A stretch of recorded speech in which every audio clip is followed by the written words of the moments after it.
আল্লাহ আমাদেরকে যদি ভালো না বাসতেন, এত থাকার পরও আমাদেরকে বেছে বেছে আল্লাহ বসতে দিয়েছে। আমাদের থেকে অনেক প্রভাবশালী, অর্থশালী, সুস্থ মানুষ হয়তো আজকে মাহফিলে আসে না, আমাদেরকে আল্লাহ নিয়ে এসেছে। এতে আমরা খুশি না বেজার? বলি আলহামদুলিল্লাহ। যদি আজকের এই মাহফিলে কেউ যদি তওবা করে ঘরে যায় যে আমি আর ভুল করব না, আল্লাহ যা করেছি মাফ করে দেন। যেমন মায়ের পেট থেকে আমরা এসেছিলাম, কোনো গুনাহ ছিল না, ওই রকম বেগুনে আল্লাহ ঘরে নিয়ে যাবে। জোরে বলুন সুবহান। এই মাহফিলের সম্মান গুরুত্ব কত, কত দরজা, কত মাকাম। আল্লাহ নবী আরো বলেন, দুনিয়া জমিনে যেখানে কোরআনের কথা হয়, দ্বীন ইসলামের আলোচনা হয়, ওই মাহফিলে গিয়ে যারা বসে, যখন আখেরি দোয়া হয়ে যায়, যে যার ঘরে ফিরে চলে যায়, আল্লাহ রহমতের ফেরেশতারা তারা আল্লাহ পাকের আরশে আজিমে ফিরে যায়। আল্লাহ পাক তাদেরকে জিজ্ঞাসা করে, ওরে আমার ফেরেশতারে, দুনিয়া জমিনে কি দেখলে বলো? ওই সময় ফেরেশতারা বলতে থাকে, ও রব্বি আল্লাহ, দুনিয়া জমিনে একদল বান্দারা প্রকাশ্য এক জায়গায় হয়েছে, বান্দিরা ঘর থেকে খেয়াল রেখেছে, তারা দিনের মাহফিল করেছিল, সেখানে আপনি আল্লাহ পাকের আপনার আলোচনা তারা করতেছিল। আল্লাহ পাক এটা শুনে বড় খুশি হয়ে যায়। ওরে আমার ফেরেশতারে, শুধু আলোচনা করেছে না, আমার কাছে কিছু দোয়াও চেয়েছে তারা। ওই সময় ফেরেশতা বলতে থাকে, আল্লাহ পাক তারা আপনার কাছে জাহান্নাম থেকে নাজাত চেয়েছে, জান্নাতের আশা করেছে। আমার আল্লাহ এত খুশি হয়ে যায়, যা ফেরেশতা তোরা সাক্ষী থেকে যা, আমি আল্লাহ ওদের জন্য আজ জাহান্নাম দেব না, আমি আল্লাহ ওদেরকে জান্নাতি বানিয়ে দিলাম। এটাকে ছোট মনে করবেন না, এটা একটা মাদ্রাসা এবং পুরাতন পদ্ধতির মাদ্রাসা।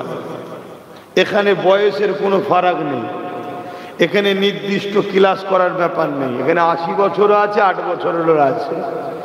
এটা হলো পুরাতন পদ্ধতির মাদ্রাসা। অতএব এটাকে ছোট মনে করবেন না। এখানে যখন এসেছেন, প্রত্যেকটা কদমে কদমে 10টা করে নেকি আল্লাহ দিয়েছে। জোরে বলুন সুবহান। এই জায়গাটা যাতা জায়গা নয়। কেন? উদ্দেশ্য একটাই, আল্লাহ ও রসুলের জন্য করা হয়েছে, দ্বীন ইসলামের জন্য করা হয়েছে। কোরআনের মাহফিল, হাদিসের মাহফিল, দ্বীন ইসলামের আলোচনার মাহফিল, এজন্যে আল্লাহ বানিয়েছি আমরা, কিন্তু মাকাম আল্লাহ দিয়েছে। জোরে বলুন সুবহান। সেই মাহফিলে আল্লাহ আমাদের বসিয়েছেন, তাই আল্লাহ শুকরিয়া আদায় করি। পাশাপাশি আল্লাহ আরো শুকরিয়া আদায় করি, আল্লাহ আমাদেরকে আখেরি নবী, নূর নবী, দয়ার নবীর উম্মাতি করে পাঠিয়েছেন, বলি আলহামদুলিল্লাহ। এবং আরো একবার শুকরিয়া আদায় করি, সর্বকালে সর্বশ্রেষ্ঠ আসমানি কিতাব কোরআনকে আল্লাহ আমাদের জন্য গাইড বুক বানিয়েছে, তাই শুকরিয়া আদায় করে বলি আলহামদুলিল্লাহ। কি আলোচনা আপনাদের কাছে! তাম পৃথিবী জুড়ে ফিতনা ফাসাদ ভরে যাচ্ছে, আবার জিহালাতের যুগ আসছে, আবার আইয়ামে জাহিলিয়াত যে ছিল সেই রকম কালচার আবার আসছে। এই পৃথিবী জুড়ে আবার চক্রান্ত চলছে। সত্য, ইনসাফ, ইনসানিয়ত, মানবতা, ন্যায়, এসবগুলোকে মুছে দিবার প্ল্যান চলছে। আবার পৃথিবীতে ইসলাম বিদ্বেষীরা মাথাচাড়া দিয়েছে। ইসলাম ইনসাফে, ইসলাম মানবতা, ইসলাম গরিব মানুষ, ক্ষুধার্ত মানুষের অধিকার দিবার না, ইসলাম জুলুমকে মিটিয়ে নাইকে প্রতিষ্ঠিত করার নাম হলো ইসলাম। জোরে বলুন সুবহানাল্লাহ। এজন্য আজকের এজিদ, আজকের আবু জেহেল, আজকের নমরুদ, আজকের ফেরাউন, আজকের উমাইয়া, আজকের সাদ্দাত যারা আছে, তারা চাইছে ইসলামকে কি করে মিটিয়ে দেওয়া যায়।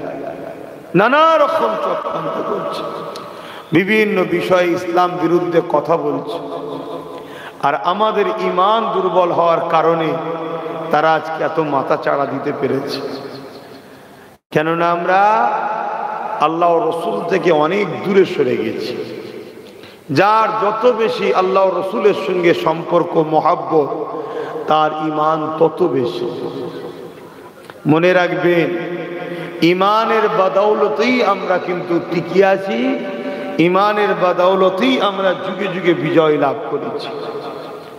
এই যে জুলুম আমাদের উপরে হচ্ছে, এটা আজকে নতুন নয়, এর আগেও হয়েছে, কিন্তু আমরা প্রত্যেকবার জিতেছি ঈমানের পাওয়ার। কখনো আমাদের হাতে সংখ্যা বেশি ছিল না, ম্যান পাওয়ার, মানি পাওয়ার, মাসুল পাওয়ার, ম্যান্ডেট পাওয়ার, এগুলো কখনোই আমাদের ছিল না। কিন্তু এরপরও বিজয় আল্লাহ আমাদেরই দিয়েছে। জোরে বলুন সুবহানাল্লাহ। সেটা বদরে হোক, ওহুদে হোক, মোতায় হোক, খাইবারে হোক, আর হিন্দুস্তানের বাদশাহ গরিবের নওয়াজ হোক। জোরে বলুন সুবহানাল্লাহ। বিজয় আমাদেরই দিয়েছে আল্লাহ। কোন পাওয়ারে? ঈমান। ঈমানটা কি?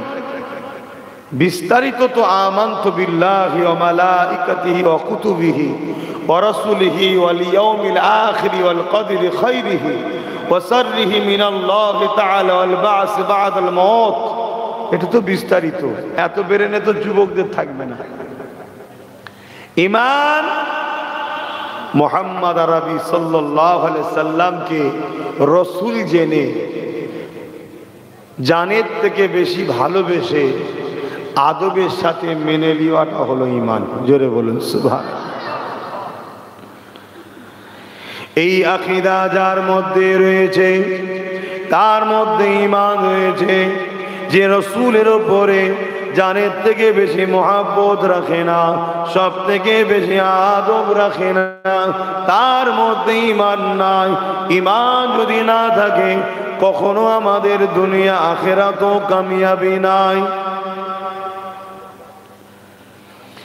এ নওজওয়ানেরা, আল্লাহ নবীর কানে খবর এসে গেল, মক্কার আবু জেহেল, উতবা, সাইবারা তারা মদিনার উপরে হামলা করবে বলে বদর নামক স্থানেতে তারা মদিনার দিকে আগে আসতে লেগেছে। 1000-এর উপর সৈন্য নিয়ে তারা বেরিয়ে পড়েছে। আল্লাহ নবীর কানে যখন খবরটা গেল, নবী আমার মদিনাতে ঘোষণা করে দিলেন, কে আছো বাবা, আমার সঙ্গে তোমরা যেতে চাও?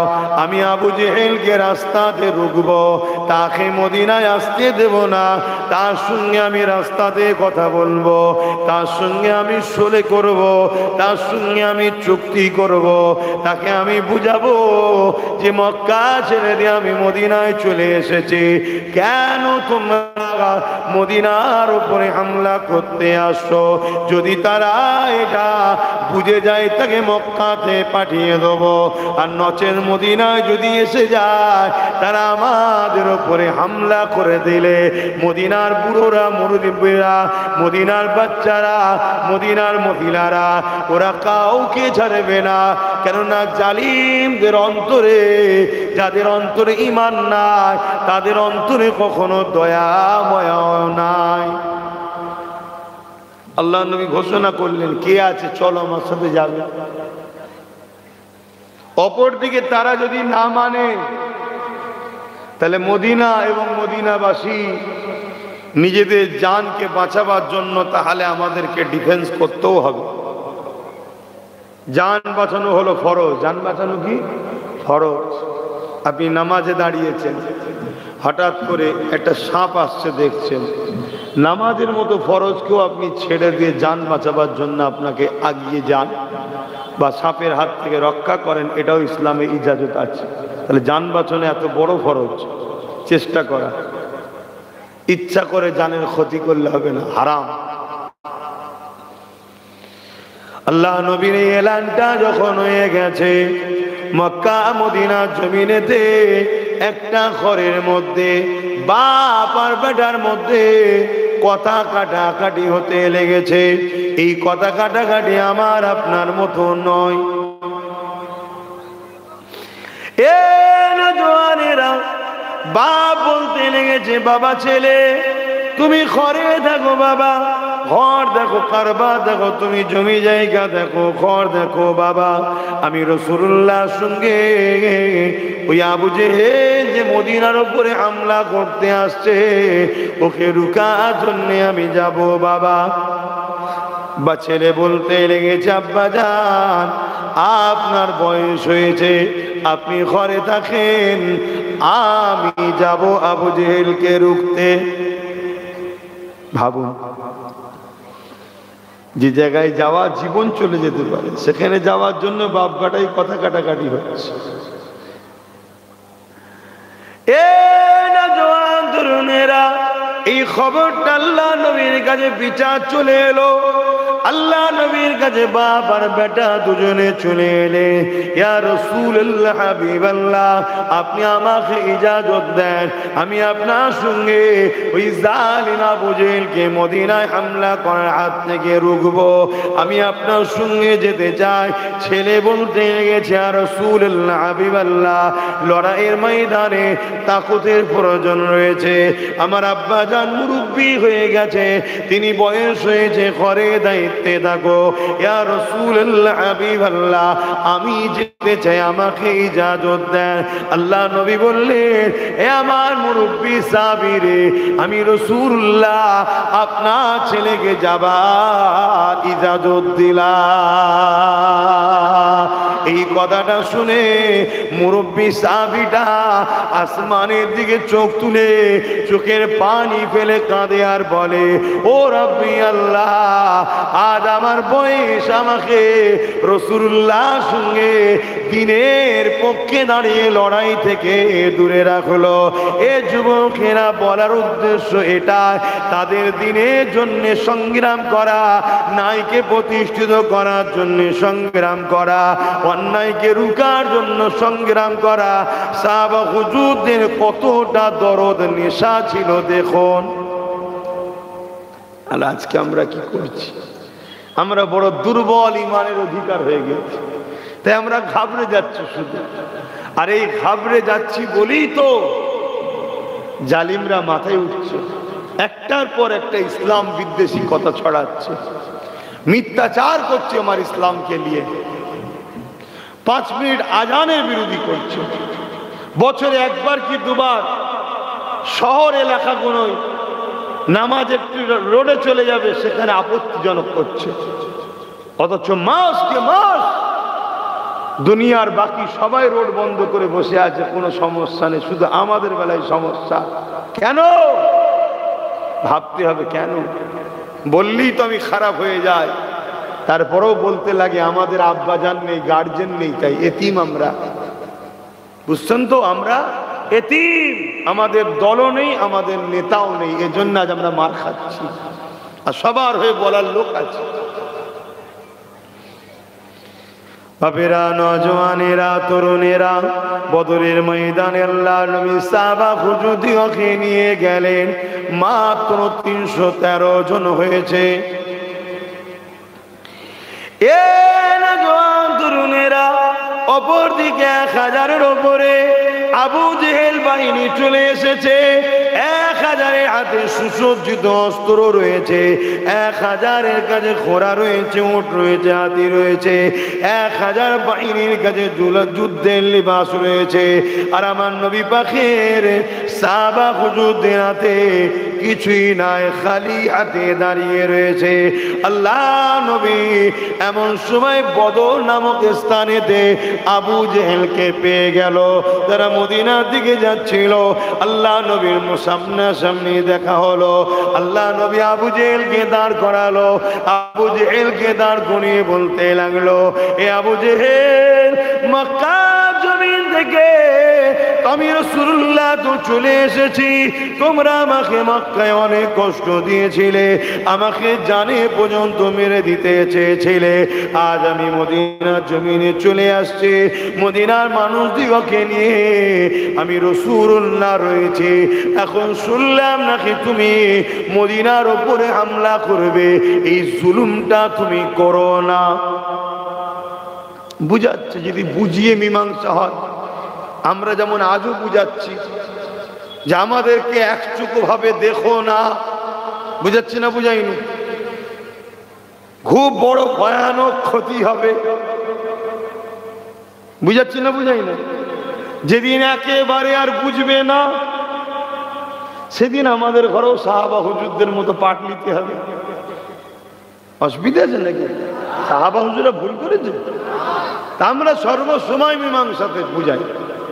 হাজারো সবর করছি, ছেলে গেছে, বাপ গেছে, ভাই গেছে, মা গেছে, বোন গেছে, ঘর গেছে, চাকরি গেছে, কারবার গেছে, কেস খেয়েছি, তারপরেও চেষ্টা করছি মিলে থাকতে হবে।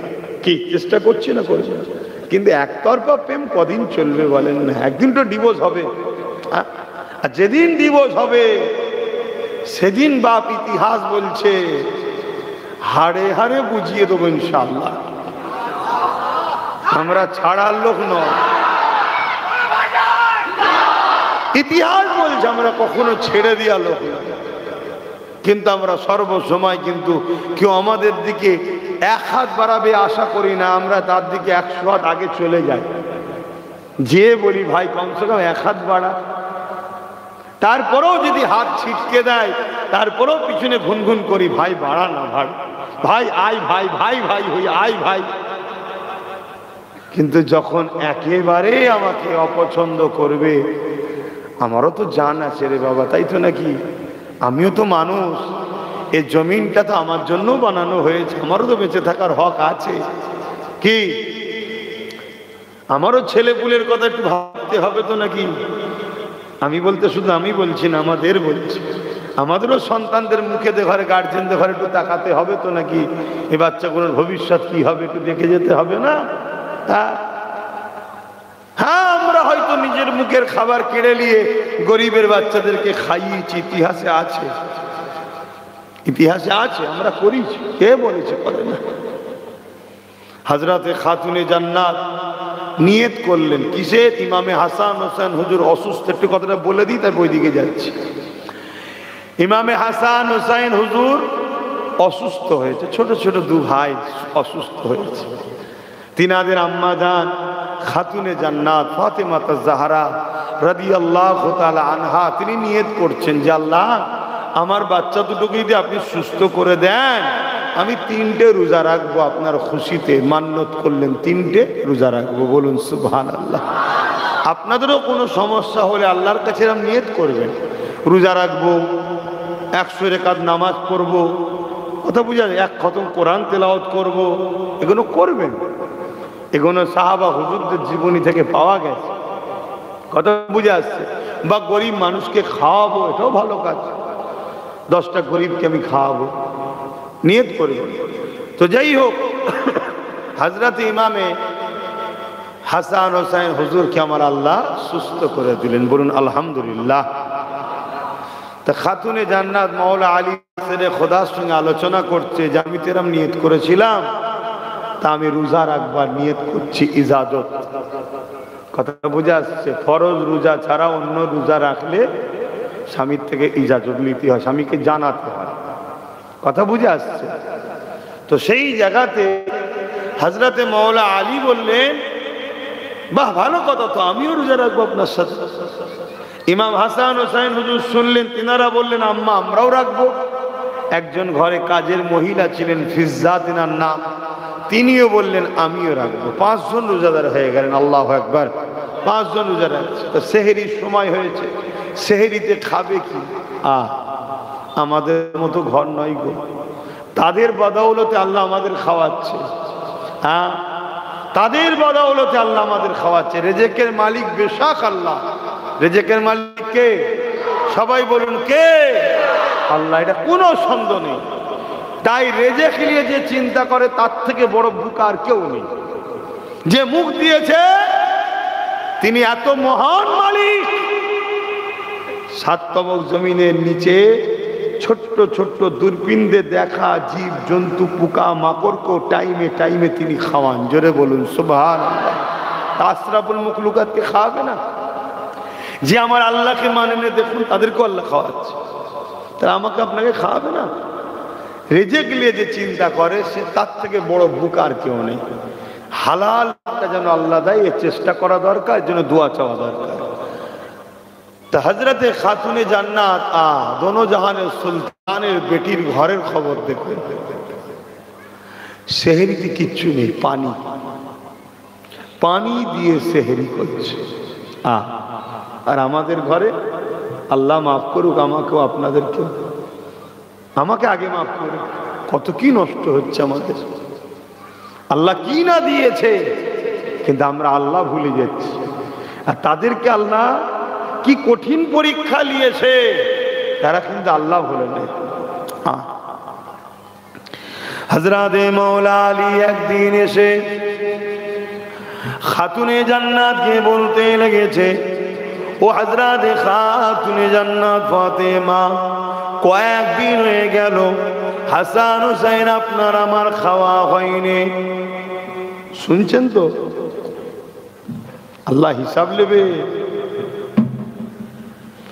আল্লাহ নবী দরবার থেকে আসছি, একটা নবী পাককে একজন সাহাবী একটা বকরি নজরানা দিয়েছে, খাসি নজরানা দিয়েছে। নজরানা দিয়া সুন্নাত, নজরানা নিয়াও সুন্নাত। নবী ও নবীর আহালদের আমাদের যাকাত চলে না, আমাদের দান চলে না, আমাদের ভিক্ষা চলে না, আমাদের নজরানা চলে না। কথা বুঝে আসছে?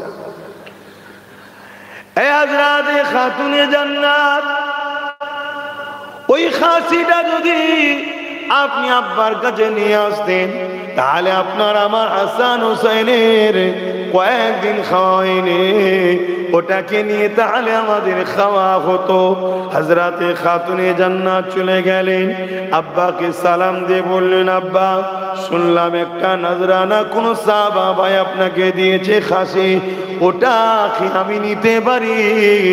আদনজানের বাদশাহ রাহমাতুল লিল আলামিন বলছে, মা অবশ্যই নাও, তবে নিবার আগে একটা কথা বলি মা, জিবরাইল এসেছিল, একটা ছোট্ট দোয়া শিখিয়েছে, যে দোয়াটা সংখ্যাতে অনেক ছোট্ট কিন্তু এত ভারী, একবার কেউ তেলাওয়াত করলে জমিন আসমানের বিছখান যতটা ফাঁকা জায়গা আছে ওই জায়গাতে আল্লাহ পাক নেকিতে পরিপূর্ণ করে দেয়। এ বেটি ফাতেমা, তুমি এই দোয়াটা শিখবে, নয় খাসিটা নেবে। হযরতে খাতুনে জান্নাত নিজে কয়েকদিন ক্ষুধার্ত, স্বামীও ক্ষুধার্ত, হাসান হুসাইনও ক্ষুধার্ত, কিন্তু তিনি কি বলতে লাগলেন, আব্বা জান আমার খাসি লাগবে না, আমি এই দোয়াটা শিখতে চাই, যে দোয়াতে আল্লাহকে পাওয়ার রাস্তা রয়েছে। আর আজকে আমরা কি করি, এক প্লেট বিরিয়ানির জন্য মিটিংয়ে বসে আছি, নামাজের দিকে চলে যাচ্ছে, আমাদের হুঁশি নাই। কি মুসলমানের বেটা করে না করে না? আমি অমুসলিমদের কথা বলতে আসিনি এখানে। সেই যদি কখনো জনসভায় দাঁড়ায় তখন আলাদা কথা, এটা ধর্মসভা, এখানে আমার কমকে লক্ষ্য করে কথা বলছি। এটা ভাবতে হবে, তারা কোথায় আমরা কোথায়। হযরতে খাতুনে জান্নাত রোজা রাখলেন, হাসান হুসাইন হুজুর রোজা রাখলেন, ফাতেমা হুজুর রোজা রাখলেন, ফিজা হুজুর রোজা রাখলেন, পানি দিয়ে সেহরি করলেন। পরের দিন কাল হলো, হযরতে মাওলা আলী কাজে বেরোলেন, যদি কিছু পাওয়া যায়, খেজুর গাছে পানি দেওয়ার কাজ করলেন। কিছু মিলালো আল্লাহ, তা থেকে কিছু ইফতার, জবের একটা রুটি আর খেজুর কিনে নিয়ে আসলেন। সে ইফতারের জন্য সাজানো হয়েছে, আজানের অপেক্ষায় বসে আছে। এমন সময় একজন মুসাফির দরজায় এসে আঘাত। এ খানদানে রসুল, এ আহলে রসুল, আমি বড় ক্ষুধার্ত রয়েছে, নবী বংশের আওলাদের হাত থেকে আমি খালি হাতে ফিরে যাব এটা হতে পারে না, তাই আমাকে কিছু খাবারের ব্যবস্থা করে দিন। এ নওজওয়ানেরা, খাবারটা এত সামান্য ছিল, হযরত খাতুনে জান্নাত চিন্তা করতে লেগেছে, যদি হাফ দিয়ে যে মানুষটা চাইছে তার পেট হয়তো ভর্তি হবে না, তাই তিনি কি করলেন, ওই ইফতারের জায়গাটা নিয়ে আরে সারা দিন ধরে ইমামে হাসান হোসাইন ছোট ছোট দুটো বাচ্চা পানি খেয়ে রোজা রেখে আছে, তারও কথা ভাবলো না, আহা গরিবকে কিভাবে আমার আহলে রসুলরা ভালোবেসেছে, আমার খাতুনে জান্নাত ওই পাত্রখানা তুলে নিয়ে ইমামে হযরত মাওলা আলীর হাতে দিয়ে দিলে, যান ওই মুসাফিরটাকে দিয়ে দেয়। এ নওজওয়ান তরুণেরা, হযরত মাওলা আলী তিনি একবারও ভাবলেন না যে আমার বাচ্চা দুটো সেহরিতে পানি খেয়ে রয়েছে, ইফতার টুকুই রয়েছে, আর কিছু নাই ঘরে, কি করে আমার বাচ্চারা থাকবে, একবারও ভাবলেন না, সঙ্গে সঙ্গে গিয়ে ওই গরিবকে খানাটা ইফতারটা দিয়ে দিলে। আমরা গরিবকে মানবতা ভালোবাসা, আমাদের ইতিহাস আছে, ইতিহাস আছে, কিন্তু কখনো যদি আবার ডিফেন্সে নামি আমরা, তারও ইতিহাস আছে, আছেন না? নাই? এ নওজওয়ানেরা, সারা রাত আর কিছু খাওয়া হলো না, পানি খেয়ে পানি খেয়ে পানি খেয়ে আশেরি রক যখন এসে গেল, আবার সেরি করবে পানি খেয়ে, আবার পরের দিনেতে মাওলা আলী আবার কিছু কাজে বেরিয়ে গেলে, ওই কাজে গিয়ে সামান্য কিছু অর্থ হলো, তা থেকে আবার কিছু ইফতার কিনে নিয়ে আসলো, যেটা কিনে আবার সন্ধ্যাবেলা বসেছে ইফতারের জন্য, আজানের অপেক্ষায় রয়েছে। ঠিক এমনই সময় প্রথম দিনের নাই আবার একজন মুসাফির এসে দরজার করে আঘাত দিয়ে বলতে লেগেছে, এ নবীর খানদান, আমি বড় ক্ষুধার্ত রয়েছি, ঘরে কিছু খাবার যদি থাকে আমাকে দিয়া হোক। আহা সন্তান তো মায়ের দেখে শিক্ষা লায়, প্রথম দিনে খাতুনে জান্নাত দিয়েছে, ওই শিক্ষা তো হাসান হোসেন হুজুর পেয়েছে, তাই দ্বিতীয় দিনে মুসাফির যখন এসে দাঁড়িয়েছে, হযরত ইমামে হাসান হুজুর উঠে দাঁড়িয়ে বললে, ওই ইফতারের পাত্রটা নিলে, বাইরে বেরিয়ে ওই গরিবকে ইফতারটা দিয়ে ইফতারেতে পানি পান করে রোজা খানা খুললে। দুদিন হলো, সারা রাত আর কিছু খাওয়া হলো না, কিছুই নাই ঘরে। শুনছেন তো, গরিব ছিল নাকি? আপনাদের কি ধারণা গরিব ছিল? না, গরিবই জিন্দেগি পছন্দ করেছিল। গরিব কে বলেছে? দোনো জাহানের বাদশা হলো মাওলা আলী হুজুরের শ্বশুর, আর দোনো জাহানের বাদশা হলো হযরতে ফাতেমা হুজুরের আব্বা জান। তারা আবার গরিব কে বলবে? আমার নবীর আহালদেরকে গরিব বলবেন না। পৃথিবী পায় তাদের ওসিলায়, কুল কায়নাত খায় আহলে রসুলদের ওসিলায়। কথা বুঝে আসছে? এটা আকীদা রাখবেন, তারা গরিব নয়, তারা উম্মতের জন্য গরিবী জিন্দেগিকে পছন্দ করেছে, যাতে আমার উম্মত, আমার নবীর উম্মত, আমার আব্বার উম্মত, তারা যদি কখনো একবেলা নাও পায়, যেন হারামে না হাত দেয়। যাহা আমার নবীর বেটি 3টে রোজা রেখেছে, ইফতারও পানি, সেহরিতেও পানি, আমি না একবেলা পাইনি, তো হারাম খাবো কেন? আমাকে দেখে যাতে শান্ত না পায়। কথা বুঝে আসছে? তারা গরিব নয়। আহারে আব্বাস সিদ্দিকী, যা দেখছো আহলে রসুলদের নকারি গোলামি করার ফলে পাচ্ছি। কথা বুঝে আসছে? অবশ্যই দেনেওয়ালা আল্লাহ, কিন্তু এটা ওসিলা, মাধ্যম। মানেন তো নাকি ওসিলা? কি ওসিলা মানেন তো? না আবার আর এক সমস্যা, তো এখন তো ওসিলাও মানতে চাই না অনেকে আবার। হ্যাঁ বাবেরা নজওয়ানেরা, দুদিন কেটে যাবার পর 3 দিনের দিনে আবার সেহরিতে পানি খেলো। আবার ইফতারের সময়তে হযরতে মাওলা আলী 3 দিনের দিনে খাটতে আর পারছে না, বড় শরীর দুর্বল হয়ে গেছে। সামান্য কিছু আল্লাহ মিলিয়েছে, ইফতারের জন্য রেডি করেছে। আগে 2 দিনে না 3 দিনের দিন আর একজন মুসাফির চলে এসেছে। ও হযরতে মাওলা আলী, ও আহলে রাসূলরা, কিছু খাবার যদি থাকে আমাকে দেয়া হোক। প্রথম দিন খাতুনে জান্নাত স্বামীর হাতে তুলে পাঠিয়েছে ওই শিক্ষা নিয়ে। দ্বিতীয় দিনে বড় সাহেব জাদা হযরত ইমামে হাসান হুজুর পাঠিয়ে দিয়েছে।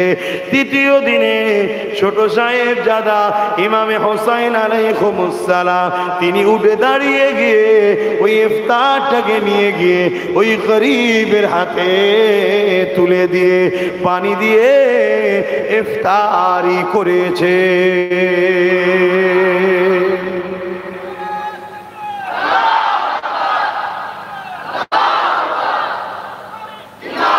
কি ছিল তাদের দরদ গরিবদের উপরে? হ্যাঁ, কি ছিল দরদ? এ নওজওয়ানেরা, হযরতে খাতুনে জান্নাতের আরো একটা কথা বলি, মন দিয়ে শোনেন। অসুবিধে হচ্ছে না তো শুনতে? অনেকে ধারণা হতে পারে, ভাই আপনি নামাজের কথা বলছেন না কেন, রোজার কথা বলছেন না কেন? অবশ্যই নামাজের কথা বলা দরকার, রোজারও কথা বলা দরকার, কিন্তু মনে রাখবেন নামাজের কথা জুম্মার দিন মসজিদে খুতবাতে হয়, এবং নামাজ পড়লে সওয়াব, না পড়লে গুনাহ হয়, এটা সবাই জানে। কিন্তু এই জমিনের উপরে লাখো মানুষ নামাজ পড়েও জাহান্নামী হচ্ছে, এটা তারা বুঝতে পারেনি কেন আমরা জাহান্নামী হচ্ছে। মনে রাখবেন, যাদের দিলে আলে রসুলদের প্রেম নাই, রসুল বলেছে এরা হলো মুনাফিক, এদের নামাজ আল্লাহ দরবারে কবুল হয় না।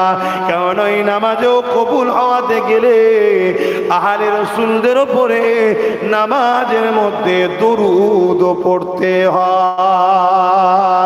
এই যুবকেরা পড়তে হয় আল্লাহুম্মা সাল্লি আলা মুহাম্মাদিন ওয়া আলা আলি মুহাম্মাদ। আলে মুহাম্মাদকে বাদ দিয়ে নামাজ কবুল করাতে পারবে না। সেই আলে মুহাম্মাদের কত সম্মান, কত মর্যাদা। এই যুবকেরা, তরুণেরা শুনে রেখে দা, দুনিয়ার জমিনে আলে রাসূলদের এত সম্মান আল্লাহ দিয়েছে কেন? এরা নবীর আওলাদ, নবীর খানদানের জন্য সম্মান আল্লাহ দিয়েছে। তাই মনে রাখবেন, এই জন্য উচিত আমাদেরকে 3টে শিক্ষা বাচ্চাদের দিতেই হবে, দিতেই হবে। আল্লাহ নবী বলেছেন প্রতিটা বাপ মাকে 3টে শিক্ষা বাচ্চাদের দিতে হবে। নম্বর 1 হলো নবীর প্রেমের শিক্ষা দাও। নম্বর 2 হলো আহলে রাসূলদের প্রেমের শিক্ষা দাও। নম্বর 3 হলো কোরআনের শিক্ষা দাও। নবী যেভাবে বলেছে আমি সেভাবে বলছি। নবী নম্বর 1 বলেছে আমার প্রেমের শিক্ষা দাও। নম্বর 2 বলেছে আহলে রাসূলদের প্রেমের শিক্ষা দাও। নম্বর 3 বলেছে কোরআনের শিক্ষা দাও। এ যুবকেরা, তরুণেরা, বাপেরা, কোন বাপ যদি সন্তানকে নবীর প্রেমের শিক্ষা দিতে না পারে, আহলে রাসূলদের প্রেমের শিক্ষা যদি দিতে না পারে, কোরআনের শিক্ষা যদি দিতে না পারে, ওই বাপ কিন্তু কিয়ামতের দিন ধরা পড়ে যাবে। আজান হচ্ছে আপনাদের মহল্লায়? তো আপনাদের মহল্লায় হলে বলবেন, কেন এখন মুখে আজান আর হয় না, এখন লাউড স্পিকারে অনেক দূরের কথা শোনা যায়। এজন্য মহল্লার হকটা আদায় করতে হয়। তাহলে কটা শিক্ষা দিতে হবে? 3টে। আচ্ছা সত্যি করে বলুন, আমরা দিতে পেরেছি? দিতে পেরেছি কি? তাহলে ভুল হয়েছে। কমসে কম আমরা চাইছি আপনারা সন্তানের মতো হয়ে ভাইকে, কমসে কম ভাই হয়ে ভাইকে কমসে কম চাইছি এই শিক্ষাগুলো দিতে। কেন? নবীর প্রেম এটা ইমানের সাথে। জোরে বলুন সুবহানাল্লাহ। নামাজ, রোজা, হজ, যাকাত, দান, খায়রাত, দাড়ি, টুপি, এগুলো সব ভালো কাজ, এগুলো আমলের সাথে। ভালো কাজটা কি? আমলের সাথে। এগুলো করলে নেকি হয়। নেকিটা কার হয়? দাড়ি রাখলেন সুন্নত কার জন্যে? আমাদের প্রধানমন্ত্রীর মুখে দাঁড়িয়ে আছে, সব হচ্ছে, এই সুন্নত হচ্ছে। আরে হ্যাঁ কি না বলবেন না, শিখ পাঞ্জাবিদের মুখে দাঁড়িয়ে আছে, সুন্নত হচ্ছে নাকি? তার দাড়িটা কার মুখে সুন্নত? যে ইমানদার। ইমানদারটা কে? মুসলমান ঘরে জন্ম নিলে ইমানদার নাকি? না, যে জ্ঞান বিবেক বুদ্ধি হওয়ার পর এই জায়গাতে লা ইলাহা ইল্লাল্লাহু মুহাম্মাদুর রাসূলুল্লাহ বিশ্বাস ভক্তি ভালোবাসা আদবের সাথে স্টাম্প মেরেছে, বিশ্বাস করে নিয়েছে, সেই তো ইমানদার। বাবেরা, নওজওয়ানেরা, তরুণেরা, এই জন্য আমরা বারবার শিক্ষা দিতে লেগেছে। কেননা বদরের জমিনের কথা বলতে কি অন্যদিকে চলে গেলাম। এ যুবকেরা, তরুণেরা, বদরের জমিনে 313 জনকে নিয়ে আল্লাহ নবী যখন আবু জেহেলকে দাঁড় করিয়ে বুঝাতে লেগেছে, আবু জেহেল দেখতে লেগেছে আমার দিকে 1000-এর উপরে রয়েছে, আর মুহাম্মদ রাসূলের দিকে মাত্র 313 জন রয়েছে। এই সুযোগটা কোনোভাবে হাতছাড়া করলে হবে না। এই সুযোগে মুহাম্মদ রাসূল সহ তার সাথীদেরকে কতল করে দিতে হবে। নাউজুবিল্লাহ। এ যুবকেরা, তরুণেরা, আল্লাহ নবী বুঝাচ্ছে, আবু জেহেল বুঝতে চাইছে না। কেননা সে দুনিয়ায় তার পিছনে 1000 রয়েছে, অস্ত্র রয়েছে, পাওয়ার রয়েছে। এই পাওয়ারের অন্ধকারে আবু জেহেল চাইছে 313 জন মাত্র, এদেরকে মিটাতে আমার সময় লাগবে না। শুনছেন তো? আজও যেমন অনেকে পাওয়ারের চোটে দিশেহারা হয়ে গেছে, ভাবছে মুসলমানদের হাতে কিছু নেই, নেতা নেই, মন্ত্রী নেই, সিএম নেই, কিছু নেই, এই সুযোগ আমাদের হাতে সব, এদেরকে সাইজ করে দিই। কিন্তু সাইজ করতে গিয়ে আবু জেহেল নিজে সাইজ হয়ে গেছিল বাবা, তাই তো নাকি? আমাদের হাতে কিছু নেই তো কি হয়েছে? আমাদের এখানে যদি সত্যি দিল থেকে আল্লাহ রসুলের প্রেম ও আদব থাকে, এই পাওয়ারটা এত পাওয়ার, পুরো পৃথিবী একদিকে দাঁড়িয়ে গেল, একটা ইমানদারি যথেষ্ট। জোরে বলুন সুবহানাল্লাহ, আরো জোরে বলুন সুবহানাল্লাহ, নারে দিবে এই ইমান। আবু জেহেল চাইছে এই একটা সুযোগ। আবু জেহেল দুটো অফার দিয়েছে আমার রাসূলকে। কি? হয় আপনি আমাদের দলে চলে আসেন, হয় আপনি আমাদের দলে চলে আসেন, আর নচেত লড়াইয়ের জন্য তৈরি হন। দ্বিতীয় কোনো অপশন নেই আপনার হাতে। অর্থাৎ আবু জেহেলের দলে যাওয়া মানে তার যে অত্যাচার, জুলুম, অন্যায়, রাজধানী, খুন, দাঙ্গা, ফাসাদ, বদমাইশি, একত্ববাদকে না মানা, তাওহীদকে না মানা, এগুলোকে সব মেনে নিতে হবে। শুনছেন তো? আমার রসুলের সামনে অফার দিচ্ছে। এই বিয়াদবিতে একবার অফার দিয়েছিল কি, 1 বছর আপনারা আমার ধর্ম করবেন, 1 বছর আমরা সবাই মিলে মুহাম্মদ সাল্লাল্লাহু আলাইহি ওয়াসাল্লাম আপনার ধর্ম করব। এই বিয়াদব আবু জেহেল বলেছিল, জানেন তো নাকি? সেখানে আল্লাহ পাক কি বলেছিলেন? আল্লাহ কি বলেছিলেন? সূরা কাফিরুন আল্লাহ নাজিল করলেন। সূরা কাফিরুন আল্লাহ নাজিল করে আল্লাহ রাসূলকে দ্বারা জানিয়ে দিলেন যে তোমরা যার ইবাদত করো, আমি রাসূল তার ইবাদত, আমরা তার ইবাদত করি না। আমরা যার ইবাদত করি, তোমরা তার ইবাদত করো না। তোমরা যার ইবাদত করো, আমরা তার ইবাদত করি না। অতএব আমাদের ইবাদত, আমাদের ধর্ম আমাদের জন্য, তোমরা যেটা করো ওটা তোমাদের জন্য। কিন্তু এখন কি বলছে? এখনকার আবু জেহেলরা লাইন একটু ঘুরিয়ে দিয়েছে ডাইরেক্ট, আর ওই আবু জেহেলের মতো ডাকছে না যে আসো 1 বছর আমাদের মাবুদের উপাসনা করো, 1 বছর তোমাদের মাবুদের করব। আজকের আবু জেহেলরা এটা বলছে না, আজকের আবু জেহেলরা একটু ঘুরিয়ে দিয়েছে। কি? তোমার ধর্ম তোমার জন্য, আমার ধর্ম আমার জন্য, উৎসব সবার। বুঝছেন না? বলুন, এই আজকের আবু জেহেলদের কথা এটা। ধর্ম যার যার, উৎসব। তো উৎসবটা কি উপলক্ষ করে হয়? ধর্মের জন্যই তো। উৎসবটা কি উপলক্ষ করে হয় বলুন? ধর্মের জন্য। তো উৎসব আর ধর্ম আলাদা নয়। উৎসবকে কেন্দ্র করেই ধর্ম, ধর্মকে কেন্দ্র করেই উৎসব।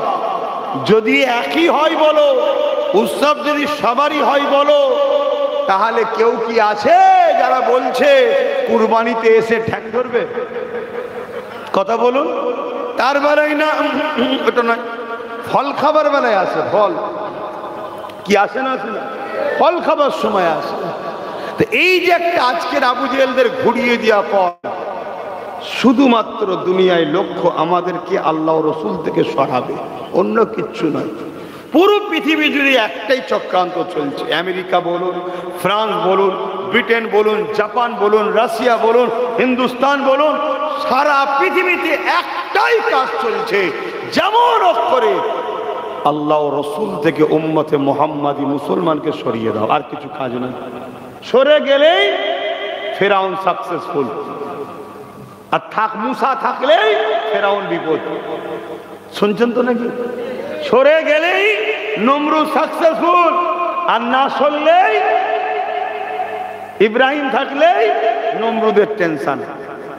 কথা বুঝে আসছো তো নাকি? আমরা সেই তাদেরই তো উত্তরসূরি রে বাবা, আমরা ওই লাইনেরই তো লোক। হ্যাঁ, এটা বোঝেন। হাসেন বাপের আজি কথা বলছিলাম। আবু জেহেল যখন বলল দুটো রাস্তা রয়েছে, হয় আমার দিকে চলে আসো, নচেত আমার মোকাবেলার জন্য তৈরি হয়ে যাও। আল্লাহ নবী সাহাবাদেরকে বললেন, এ বাবা সাহাবারা, প্রথম অফার তো কোনোভাবেই মানা যাবে না, দ্বিতীয়টা ওদের যখন ইচ্ছা গেছে বাবা তাহলে তৈরি হও, কেননা ডিফেন্স তো করতে হবে, জান তো বাঁচাতে হবে। সাহাবা হুজুররা বলতে লাগলেন, ইয়া রাসূলুল্লাহ, হাবিবাল্লাহ, ওদের হাতে অস্ত্র তরোয়ার রয়েছে, আমাদের হাত খালি রয়েছে। আল্লাহ নবী বলতে লাগলে, এ বাবা সাহাবারা, বিসমিল্লাহ বলে খাজুরের ডাল হাতে তুলে নাও। সাহাবা হুজুরদের নবীর উপরে এত ঈমান ছিল, এত বিশ্বাস ছিল, আল্লাহ নবী সাহাবারা বলল না, ইয়া রাসূলুল্লাহ, হাবিবাল্লাহ, তরোয়ারের মোকাবেলায় খাজুরের ডাল, ঢালের মোকাবেলায় খাজুরের ডাল, এটা কি করে লড়াই হবে? সাহাবারা জানে ওদের হাতে তরোয়াল থাকতে পারে, ওদের হাতে বল্লম থাকতে পারে, ওদের দিকে ঘোড়া থাকতে পারে, ওদের 1000 সৈন্য থাকতে পারে, ওরা সুসজ্জিত যোদ্ধা হয়ে আসতে পারে, ওদের দিকে ম্যান পাওয়ার থাকতে পারে, অস্ত্র পাওয়ার থাকতে পারে, মানি পাওয়ার থাকতে পারে। সাহাবারা জানে আমাদের দিকে কিছু নেই তো কি হয়েছে, আমাদের দিকে আল্লাহ ও তার রসুল রয়েছে। আরো জোরে বলুন সুবহান আল্লাহ। আল্লাহ আমার স্লোগানটা দেবেন না, ওই রাস্তাই ঠিক আছে, এখানে নয়, এটা হুজুরের মাহফিল। তো ভাইরা আমার কি কথা বলছিলাম, আমাদের কি এই বিশ্বাস আছে যে ওদের থাকতে পারে, ওদের হাতে মিলিটারি থাকতে পারে, ওদের পুলিশ থাকতে পারে, ওদের সেনা থাকতে পারে, ওদের সব থাকতে পারে? আমাদের যদি কিছু নাই থাকে, আমাদের সাথে আল্লাহ ও রসুল আছে, এই ভরসাটা কি আমাদের আছে? যদি থাকতো তাহলে খেটে বড় হতাম, চেটে নয়। কথা কি কষ্ট লেগে গেল? যদি সত্যিই থাকতো খেটে বড় হতাম, চেটে নয়। আমরা চেটে বড় হবার স্বপ্ন করছি, এর চাটছে কিছুদিন, ওর চাটছে কিছুদিন, নিজে কি করে প্রতিষ্ঠিত হব এই টেনশন, এই স্বপ্ন দেখছে না যে চলো কাউকে চিনি না, কাউকে বুঝি না, ছোট্ট হোক নিজের থাক, ছোট্ট হোক নিজের থাক। যদি কারো মনে হয় আমাকে সাথে পার্টনারে আসা দরকার, আসতে পারে, কিন্তু নিজের বলে একটা থাকা দরকার আছে না? নয়, কিন্তু সে ভরসা তো আমাদের নেই। শুধু ঘাবড়ে আছি, শুধু ঘাবড়ে আছি, ডাকাত ঢুকবে আর মেরে ফেলবে, ডাকাত ঢুকবে আর মেরে ফেলবে, এই টেনশনেই তো আমরা রয়েছি। আমরা আল্লাহকে ভয় করা ছেড়ে দিয়ে দুনিয়া তাগুনি শক্তিদেরকে ভয় করছি। এই জন্যে তো আমাদের অন্তর থেকে ভয় তাদের অন্তরে বার করে দিয়েছে। এ যুবকেরা, তরুণেরা, বাপেরা যারা আল্লাহকে ভয় করে, আমার আল্লাহ তার ভয় সবার হৃদয়ের মধ্যে ঢুকিয়ে দেয়। আজ আল্লাহকে ভয় করে না, সমাজের মানুষের অন্তর থেকে তার ভয় আল্লাহ পাক উঠিয়ে নেয়। শুধু তাই নয়, সূরা রহমানের মধ্যে আল্লাহ বলছে, ওয়ালিমান খাফা মাকাম রাব্বিহি জান্নাতান।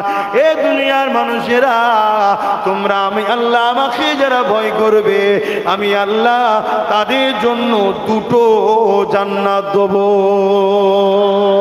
আরো জোরে বলুন সুবহান। তাহলে ভয় শুধু কাকে করতে হবে? করি আমরা আল্লাহ থেকে বেশি ভয় তো আজ জালিম হুকুমতগুলোকে করি। দরকার নেই বাবা কেস দিয়ে দেবে, দরকার নেই বাবা জেল দিয়ে দেবে, দরকার নেই বাবা কাজ আটকে দেবে, দরকার নেই বাবা ভ্যান চালানো বন্ধ করে দেবে, দরকার নেই বাবা ঘর ভেঙে দেবে। এটা কি আমাদের কাজ? আমার নবী এই জমিনের উপরে অন্যায় মিটিয়েছে না মিটাইনি? হ্যাঁ, আমরা মনে করি নামাজ পড়লেই ব্যাস হয়ে গেছে, রোজা রেখে দিচ্ছি হয়ে গেছে। অত সহজ নয়। নামাজ এসেছে মেরাজ থেকে, রোজা এসেছে মেরাজ থেকে। আমার নবী নবুয়াতের পরে 11 বছর পর মেরাজে গেছে। এই 11টা বছর আমার নবী কি করেছে? এই 11টা বছর ধরে এই জমিনের উপরে যত অন্যায়, অত্যাচার, জুলুম, রাহাজানি, ফিতনা, ফাসাদ, খুন খারাপি ছিল, সেগুলোকে আল্লাহ নবী নির্মূল করেছে। নির্মূল করতে গিয়ে রোম নবীর বিরুদ্ধে গেছে, পারস্য নবীর বিরুদ্ধে গেছে, কেসরা, কাইসার, নাজ্জাসী, পৃথিবীর বড় বড় সুপার পাওয়াররা আমার নবীর বিরুদ্ধে দাঁড়িয়েছে। আমার রাসূলুল্লাহর উপরে জুলুম হয়েছে, নবী রক্তাক্ত হয়েছে, দান্দা মুবারক শহীদ হয়েছে, সাহাবারা শহীদ হয়ে গেছে। তারপরেও নবী ইনসাফের জন্য, ইনসানিয়াতের জন্য, ন্যায়ের জন্য, মানুষের অধিকারের জন্য, দাসত্ব প্রথাকে বন্ধ করার জন্য, আল্লাহ নবী নারীদেরকে বাঁচাবার জন্য এই জমিনের উপরে অন্যায় বিরুদ্ধে লড়াই করে নাইকে জিন্দা করেছে। জোরে বলুন সুবহানাল্লাহ। ওটা কি আমাদের ডিউটি নয়? আজকে আমরা মুসলমান যে যার গ্রামে যদি 30, 40, 50, 100টা করে যুবক দাঁড়িয়ে যায়, আমার গ্রামে ইসলাম বিরোধী কোনো কাজ হবে না, আমার গ্রামে এতিমের উপরে জুলুম হবে না, আমার গ্রামে বিধবার উপরে জুলুম হবে না, আমার গ্রামে কোনো গরিবের উপরে জুলুম হবে না, অসহায়ের উপরে জুলুম হবে না, আমার গ্রামে কোনো মদের দোকান হবে না, আমার এলাকায় কোনো যাত্রা, ফাংশন, থিয়েটার হবে না। আরে জালিমরা তো দেখে দেখে ইচ্ছা করে মুসলিম এলাকাতেই গান, ফাংশন, যাত্রা, লটারি, সুদ, ঘুষ মুসলিম এলাকাতেই দিচ্ছে। কেন? জালিমরা জানে এর মধ্যে মুসলমান কি না জড়ানো যায়, তাহলে মুসলমানদের আল্লাহ মুসলমানকে বিপদে সাহায্য করলে আমরা শেষ হয়ে যাব। শুনছেন তো? আমাদের তো ভাবতে হবে। নামাজ যেমন কাজ, রোজা যেমন কাজ, হজ যেমন কাজ, যাকাত যেমন কাজ, এগুলো ব্যক্তি জীবনকে কামিয়াবি করে, কিন্তু সমাজকে বুরাই থেকে বাঁচানোটা কি আমাদের কাজ নয়? আল্লাহ কি বলেনি করতে? আল্লাহ তো বলেছে, কুনতুম খায়রা উম্মাতিন উখরিজাত লিন-নাসি তা'মুরুনা বিল মা'রুফ ওয়া তানহাউনা আনিল মুনকার। অন্যায়কে মিটাও, ন্যায়কে প্রতিষ্ঠিত করো। এই দুটো তো কাজ আল্লাহ দিয়েছে আমাদের। এগুলো কি করবে? কিছু শুনছেন তো আমার কথা নাকি? এগুলো করতে হবে, ভাবুন, ভাবতে হবে, না হয় কিন্তু আখিরাত বড় কঠিন হবে। আল্লাহ নবী জানিয়ে দিলেন আখিরি জামানায় মসজিদ ভর্তি লোক থাকবে, মসজিদ ভর্তি নামাজি থাকবে, একটাও ইমানদার থাকবে না। তাহলে কি হলো? লাভটা কি হলো? মসজিদ ভর্তি আখিরি জামানায় লোক থাকবে, নামাজি থাকবে, একটাও ইমানদার, ওই নামাজির লাভ কি হলো? আল্লাহ নবী আরো জানিয়েছেন, আখরি জামানাটা এত কঠিন হবে, হাতের তালুতে আগুন রাখা থেকেও ঈমান বাঁচানো বড় কষ্টকর হয়ে যাবে। এ যুবকেরা, তরুণেরা, আমার নবী পাকের প্রেমিকেরা, আজ আমরা গায়ে হাওয়া লাগাচ্ছে, আমাদের খেয়াল নাই চতুর্দিক থেকে আমাদেরকে ঘিরে ফেলা হচ্ছে। আগামী দিন আমাদেরকে জোর করে নামাজ ছাড়ানো হবে, আগামী দিন আমাদেরকে জোর করে কলেমা পড়তে দেওয়া হবে না, আগামী দিন আমাদেরকে জোর করে হারাম খাদ্য খাওয়ানো হবে, আগামী দিন আমাদেরকে জোর করে ইসলাম বিদ্বেষী কাজের সঙ্গে জড়ানো হবে, আগামী দিন জোর করে আমার আপনার ঘরের বেটিদেরকে বিউজ্জতি করা হবে। এই প্ল্যানটা দুনিয়ার বুকে চলতে লেগেছে। আজ আমাদের কোনো খেয়াল নেই, আজ আমাদের দুনিয়ায় কি আমাদের পিছনে রাজ চলছে, ওই দিকে আমাদের কোনো গুরুত্ব না। এই জন্যই তো নবী বলে দিয়েছে, আখরি জামানাতে হাতের তালুতে আগুন রাখা যতটা না কষ্ট, তার থেকে বেশি কষ্ট হবে ঈমান বাঁচানো। হাতের তলায় কি আগুন রাখতে পারবেন? ওর থেকেও কোটি ঈমান বাঁচানো, তাহলে ঈমান রাখবেন কি করে? শুনছেন তো?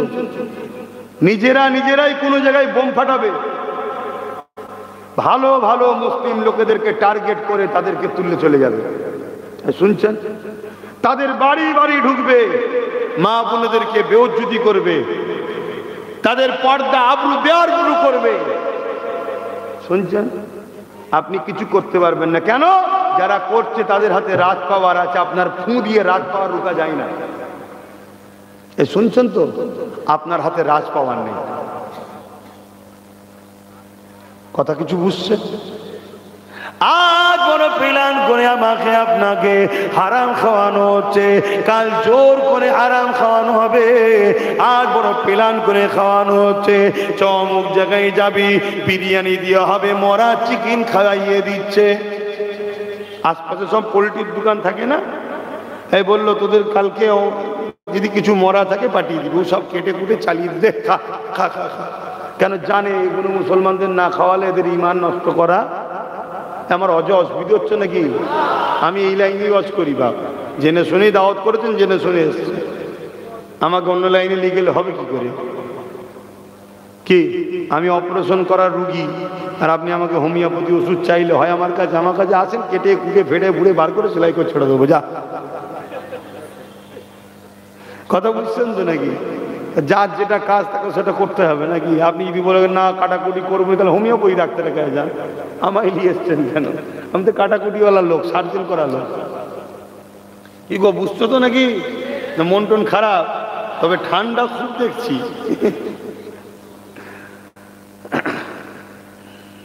আজকে আমাকে আপনাকে প্ল্যান মাফিক ভালোবাসার নামে খাওয়াচ্ছে হারাম। কেন খাওয়াচ্ছে? হারাম যদি না খায় এদের দোয়া কবুল হয়ে যাবে। হযরতে মুসা আলাইহিস সালাম তুর পাহাড়ে যাচ্ছে, আল্লাহর সঙ্গে কথা বলবে। শোনেন, একটা লোক পাহাড়ের নিচেতে বসে বসে কাঁদছে। মুসা নবী তাকে জিজ্ঞেস করছে, তুমি কাঁদছো কেন? বলছে, আমি আল্লাহর কাছে বহুত দিন ধরে দোয়া চাইছি, আমার দোয়া কবুল হচ্ছে না। কতদিন? 40 বছর ধরে কাঁদছি, দোয়া কবুল হয়নি। চোখ ভরা পানি নিয়ে কেঁদেই যাচ্ছে। মুসা নবী গেলেন, আল্লাহ আপনার কাছে আমার প্রথম কথা, ওই ব্যক্তিটার গুনাহ আপনি মাফ করে দেন আল্লাহ, যে পাহাড়ের নিচেই বসে কাঁদছে। আল্লাহ বলছে, মুসা তুমি বললে রিকোয়েস্ট করবে না, ও দোয়া আমি কবুল করব না। আল্লাহ কেন? আল্লাহ বললেন, ও হারাম খায়। শুনছেন? আজকে হারাম তো মুসলমানের কাছে একটা নর্মাল ব্যাপার হয়ে গেছে, ফ্যাশন। বন্ধু বলেছে লে এক ঢোক খেয়ে হচ্ছে না, দাদা বলেছে একটুখানি, আরে ঠিক আছে আজকে একটুখানি করে নে, ফ্যাশন হয়েছে না। এটা গেল। এবারে মনে হচ্ছে অনেকের একটু কষ্ট হলেও হতে পারে। আবার এই বাড়ি বাড়ি যে 1000 করে মা বোনেদের দিচ্ছে, এটা কিসের টাকা জানেন? কিসের? মদ বিক্রি করার টাকা। হাজার হাজার কোটি টাকার মদ বিক্রি হচ্ছে, মাতাল তৈরি হচ্ছে, মাতাল কারখানা। সেই টাকা দেওয়া হচ্ছে, ওই টাকায় মা খাচ্ছে। যদিও আমাদের দোয়া কবুল নাও হতো, কমসে কম নারীদের হাতটা কবুল হতো। কেন, পুরুষ যদি ইনকাম ভুল করে, পুরুষের হারাম পয়সা যদি মায়েরা খায়, মায়েদের আল্লাহ ধরবে না, পুরুষকেই ধরবে। সেই জায়গাটাও গুড়া মেরে দিল। কিরাম প্ল্যান দেখছি, শুনছেন তো নাকি? এসব কিছুর পরে আর একটা মারাত্মক কথা বলছি, বলবো? অসুবিধা হচ্ছে না তো? আমাদের দরদ দেখিয়ে, ভালোবাসা দেখিয়ে আমাদের তো কোনো কিছু দেয়নি, আমরা তো খেতে পাইনি, আমাদের জলসা মাহফিলে তো আর তাবারুক হয়নি। তাই আমার রাজ্য সরকার দীঘার মন্দিরের প্রসাদ খাওয়াচ্ছে, রেশনের মধ্যে দিয়ে খাওয়াচ্ছে না, খাওয়ায়নি? আমি ভুল বলছি? তাহলে এই তাগুদি শক্তিগুণ আমাদেরকে বেঈমান বানাতে চাইছে না চাই না? এরা আমাদের বন্ধু না দুশ্মন? কথা বলেন, বন্ধু না দুশ্মন? তা দুশ্মনকেই তো আমরা মাথায় তুলে রেখে দিয়েছি। আজা আজা, আরো বেশি দিন মার আমাদের ঘরে, আর বেশি দিন নয় বলছো, অন্য আবার একটা কাউকে নিয়ে আসবে। হ্যাঁ, এজন্যে বারবার বলছি, পার্টনারশিপ হোক, পার্টনার। ভুল করলে তাকে বলা যাবে, বেশি বেতাল করবি, সেটা তো উল্টে পড়ে যাবে। ব্যালেন্সে রাখো, একতরফা হয়েও না। যখন কাউকে অনেক দেওয়া হয় না, সে নিজেকে খোদা দাবি করে ফেলে। ফেরাউন খোদা দাবি করেছিল কেন? ও যেটাই হাত দিয়েছে আল্লাহ সেটাই দিয়ে দিয়েছে, যেটাই হাত দিয়েছে দিয়ে দিয়েছে। কোনোদিন জীবনে বিমার হতো না ফেরাউন, কোনোদিন বিমার হতো না। ফেরাউন তখন বলল, আল্লাহর বিমার হয়নি, তার মানে আমি তো আনা রব্বুকুম আল্লাহ, আমি বড় খোদা। কথা বুঝে আসছে? আসেন বাপেরা, আজকে এটা প্ল্যান মাফিক হচ্ছে। কাল যদি আমি আপনি না জাগি, আমাদের যদি হাতে পাওয়ার না থাকে, কাল আমাদেরকে জোর করে ইসলাম থেকে সরানো হবে। তার একটা ছোট্ট নমুনা বলে দিয়ে যায়, ক্ষমতা জোরে সংবিধানের বিরোধী করে কেন্দ্র সরকার ওয়াকাফ কালা কানুন তৈরি করে মসজিদ, মাদ্রাসা, কবরস্থান, ঈদগাহ, খানকাকে মিটিয়ে দিবার পরিকল্পনা করেছে না করেনি? দেখুন, জোর করে এবার জুলুম শুরু হচ্ছে। এতদিন ঘুরিয়ে হতো কিরকম? আমাদের ওয়াকাফের টাকা সবাই ছেড়ে খেয়েছে, এমন কোন দল নাই বুক ফুলিয়েছে বলবে যে মুসলমানদের ওয়াকাফের টাকা খাইনি, মুখ ফুলিয়ে পাঠিয়ে দেবো, কেউ বলতে পারবে না। শুনছেন তো নাকি? সব টাকা খেয়েছে, কিন্তু পুকুরের মাছ চুরি করে খেয়েছে, পুকুর চুরি করেনি। কেন্দ্র সরকার চাইছে পুরো পুকুরটাকে চুরি করব, আইন তৈরি করেছে ওয়াকাফ কালা কানুন। শুনেছেন তো আপনারা? গায়ের জোর দিয়ে হচ্ছে তো পারে, ডিফেন্স করো না, ক্ষমতা আছে। আব্বাস সিদ্দিকী 8 বছর আগে থেকে বুঝাচ্ছে, আসো ওয়াকাফ চলে যাচ্ছে, বাঁচাও, ওয়াকাফ চলে যাচ্ছে, বাঁচাও। আমার উলামা ইমাম ভাইরা, কাউকে ব্যক্তিগত আঘাত দিয়ে বলছি না, ইতিহাসটা তো ভুলে গেলে চলবে না। ব্রিটিশ প্রথম উলামাদের পক্ষেই হাওয়া দিয়েছিল।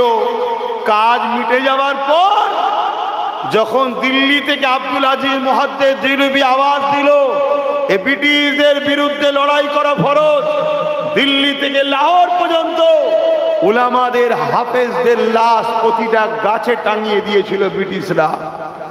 অতএব সর্বপ্রথম টার্গেট কিন্তু উলামাদের ঘরে।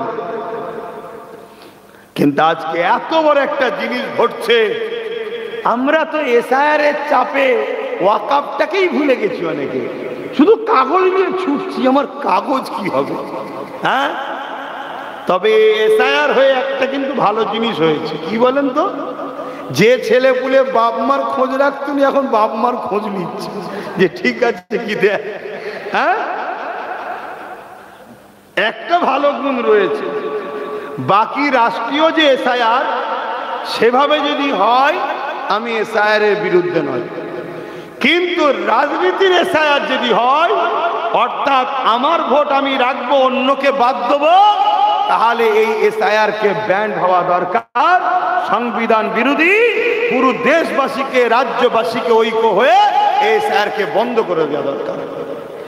আর যদি এসআইআর এর যেটা মূল লক্ষ্য, যেটা আগেও হয়েছে, সংযোজন সংশোধন, কেউ মারা গেছে, নাম রয়েছে, অন্য নামে অন্যজন ভোট দিচ্ছে। আমরা সোশ্যাল মিডিয়ায় দেখেছি না, অনেকে এসে বলছে দেখুন তো অমুক নামে কেউ ভোট দিয়েছে কি, বলছে এই 10 মিনিট আগে দিয়ে গেল। বলছো দেখেছেন না, নাটক করেছে, একটু আগে এলেই দেখা হয়ে যেত। তখন রেগে গিয়ে বলছে কেন ঘরে দেখা হয় না, বলছে 10 বছর আগে সে মারা গেছে তো। তার মানে কি ভূতে ভোট দিয়ে যাচ্ছে? তো এই ভোট কোনো বাদ যাওয়া দরকার আছে না? না, এটা ভালো। অনেকের বিবাহ হয়ে এই জায়গা থেকে অন্য জায়গায় চলে গেছে, 2 জায়গাতেই নাম আছে, ওই জায়গায়ও ভোট করছে, এই জায়গায় অন্যজন দিচ্ছে, এটা বাদ করে এক জায়গায় থাকবে, ওটাও ভালো, খারাপ কি আছে? আবার অনেকে 5 জায়গায় ভোটার কার্ড করেছে, 5 জায়গাতে ভোট দিচ্ছে, ওটাও বাদ করা দরকার, ঠিক না ঠিক? আবার অনেক নতুন ভোটার হয়েছে, তাদের নাম উঠবে, এটা তো ভালো কাজ, খারাপ নয়। কিন্তু এসআইআর এর নামে ক্ষমতার জোর দেখিয়ে যদি কারো নাম বাদ দেওয়া হয়, সে মুসলমান হোক আর হিন্দু হোক, এটা হবে অন্যায়। কেন মানুষকে পেরেশান করা উচিত নয়। ছোট্ট ছোট্ট বাচ্চা নিয়ে বাপ মা যাবে কোথায়? এটা অন্যায়। এই অন্যায়ের বিরুদ্ধে ইসলাম লড়াই করতে বলেছে, দেশও বলেছে, ইসলামও বলেছে। কথা বুঝে? অসহায়ের যে সাথ দেয়, কিয়ামতের দিন আল্লাহর রহমত তার সাথ দেবে। জোরে বলুন সুবহানাল্লাহ।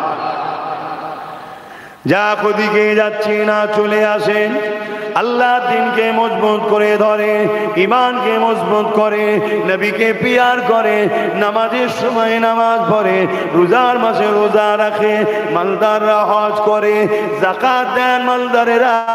এই যুবকেরা পাশাপাশি এলাকার গরিব অসহায় মানুষ দুঃখীদের পাশে দাঁড়ান। কারণ আল্লাহ নবীকে এক ইহুদি এসে জিজ্ঞাসা করলো, এ আব্দুল্লাহর বেটা মুহাম্মদ সাল্লাল্লাহু আলাইহি ওয়াসাল্লাম, ইসলামের সব থেকে ভালো কাজ কোনটা? আল্লাহ নবী বলেছিলেন, ক্ষুধার্ত মানুষকে খানা খাওয়ানো। এ যুবকেরা, ওই ক্ষুধার্ত মানুষটা যদি মুসলমান হয় তাকেও খানা খাওয়াও, ওই ক্ষুধার্ত মানুষটা মুসলিম হয় তাকেও খানা দাও, তার পাশে দাঁড়াও। ইসলামের সব থেকে ভালো কাজ হলো এটা, ক্ষুধার্ত মানুষকে খানা খাওয়ানো। তুমি যদি জমিনের উপরে আল্লাহর সৃষ্টিকে ভালোবাসো, কিয়ামতের দিনে আল্লাহ তোমাকে ভালোবাসবে। আল্লাহ নবী আরো জানিয়েছে, কেউ যদি এতিমের মাথায় হাত বোলায়, সে যেন আমি রাসূলুল্লাহ আমার মাথায় হাত বোলালো। আল্লাহ নবী আরো বলেছে, কেউ যদি এতিমকে খানা দেয়, সে যেন আমি রাসূলুল্লাহ আমাকে খানা দিল। আল্লাহ নবী আরো বলেছে, কেউ যদি এতিমের পরনার কাপড় দেয়, সে যেন আমি রাসূলুল্লাহ আমাকে পরনার কাপড় দিল। কিন্তু আজ এতিমদের উপরে জুলুম আমরা করছি। আরে আমি করিনি, আপনি করেন না, সমাজ করছে না, করে না? এই সমাজ আমারই তো নাকি? এই সমাজের সাথে আমি আছি না? নাই? আরে বলুন, একটা মুসলমান ভালো কাজ করলে সবাই নাম যদি নাও করে পুরো মুসলমানদের, একটা মুসলমান খারাপ কাজ করলে পুরো জাতিকে গাল খেতে হয়, এটা সত্য কথা, ঠিক না বেটি? এপিজে আব্দুল কালাম সাহেবকে দেখে পুরো জাতিকে শাবাশি না দিলেও সমাজে কিছু কুলাঙ্গার আছে, তাকে দেখিয়ে কিন্তু পুরো জাতিকে গাল দিবার জন্য এক্সপার্ট হয়ে একদল মিডিয়া বসে আছে। এটা তৈরি করা হয়, আর ওই কুলাঙ্গারগুলোকে তৈরি করেছে তারাই, যারা ওই মিডিয়ার আড়ালে বসে আছে, যাদের অর্থে মিডিয়া চলছে। এক কথা বুঝে আসছে, এই জাতিকে অপমান করো। কিন্তু মনে রাখবে, ইসলামের সব থেকে ভালো কাজ হলো ক্ষুধার্তকে খানা খাওয়ানো। এটা কিন্তু প্রচার করবে না, এটা কিন্তু মানুষকে বলবে না, এটা নিয়ে আলোচনা করবে না। এখন ভাই আলোচনা করবে নাকি? হ্যাঁ, ও আচ্ছা আচ্ছা, এখন আমার পরে নামাজ। আচ্ছা আচ্ছা, তো ভাইয়ের আমার, অনেকটা ক্লান্ত নিয়ে জার্নি নিয়ে বা নতুন ঠান্ডা পড়ছে, এসে গুটি কত কথা বললাম, কষ্ট পেলেন নাকি? তো নামাজের ব্যাপার আছে, একটু সালাত ও সালাম পড়ে নি। ইয়া নবী সালাম,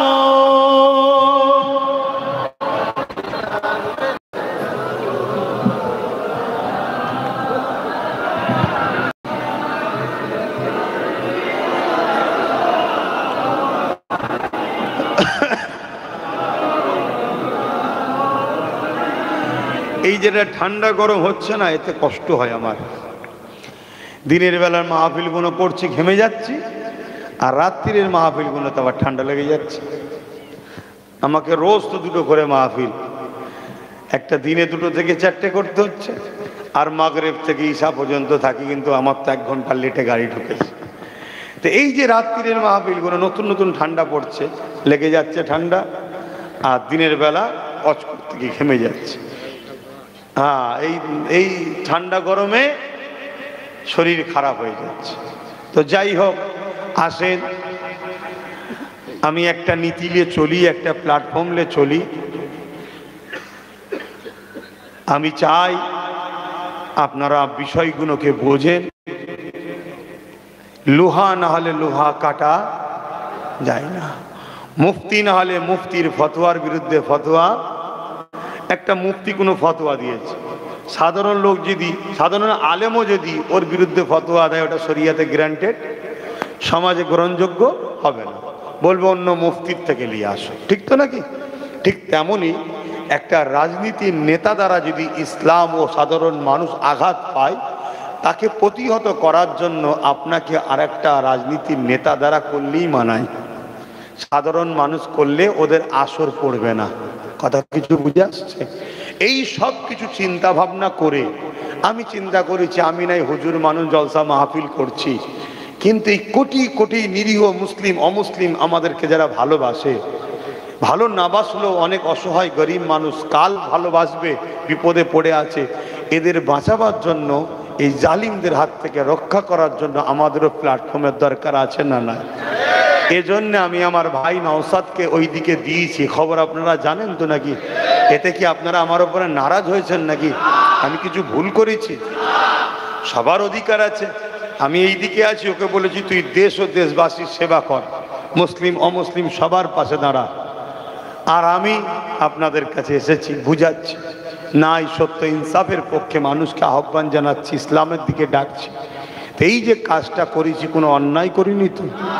তো যাই হোক, আসেন এখন দোয়া চাইব। আপনারাও আমার জন্য দোয়া চাইবেন, আমার ভাইয়ের জন্য দোয়া চাইবেন। তার আগে সকলে একটু সালাত ও সালাম পাঠ করি। সকলে জবান খুলে পড়ুন, ইয়া নবী সালাম, ইয়া রাসূল, ইয়া হাবিব সালাম, সালাওয়াতুল্লাহ। কঠিন হাসরের দিনে কি আছে মোদের কপালে, গুনাহগার উম্মাত আপনার লইবেন সঙ্গে মাশরে। ইয়া নবী সালাম, ইয়া রাসূল সালাম, ইয়া হাবিব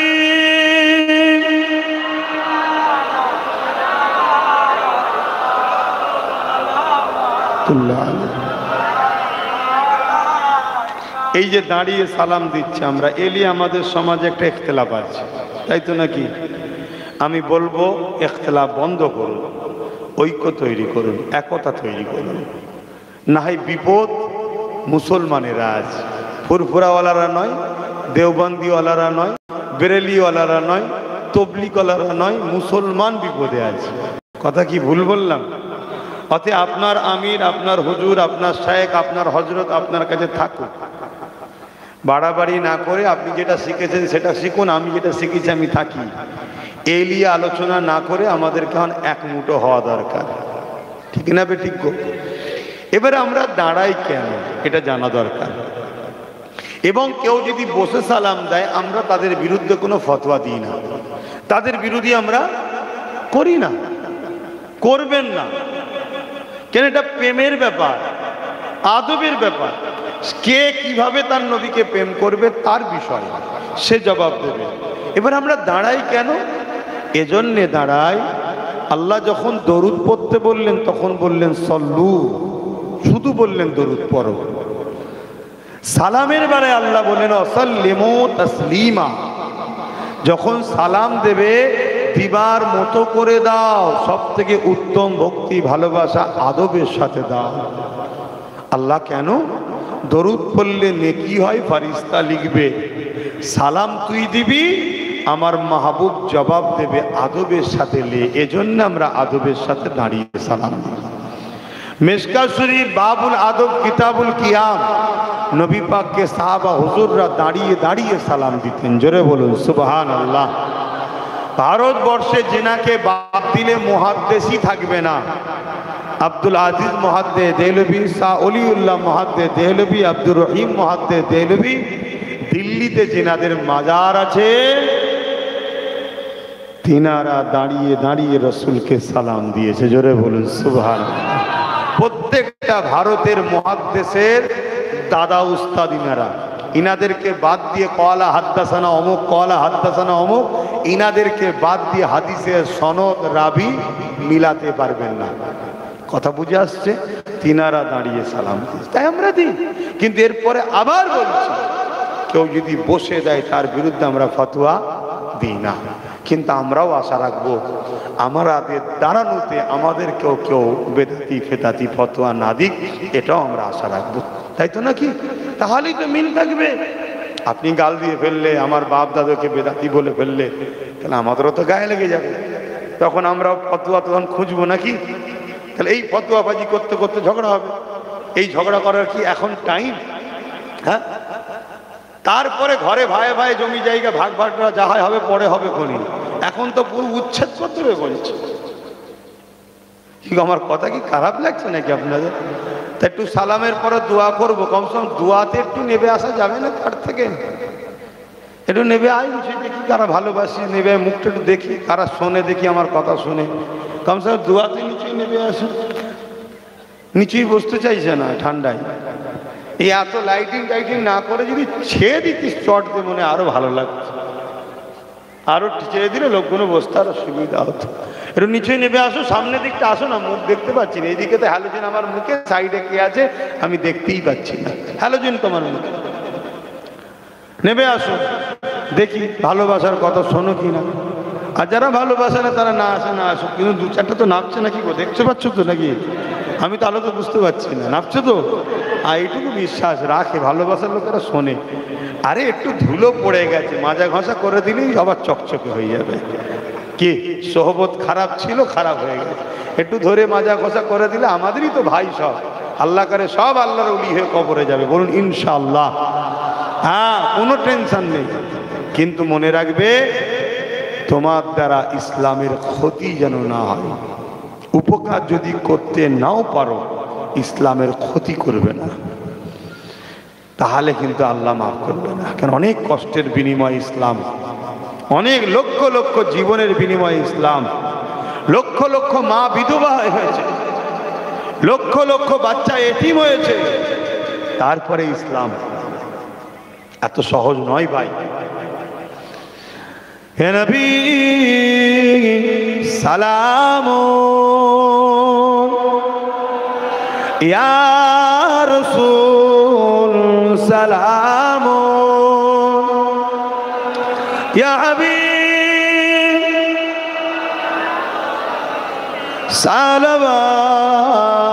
সালাওয়াতুল্লাহ জিবরাইল দিলে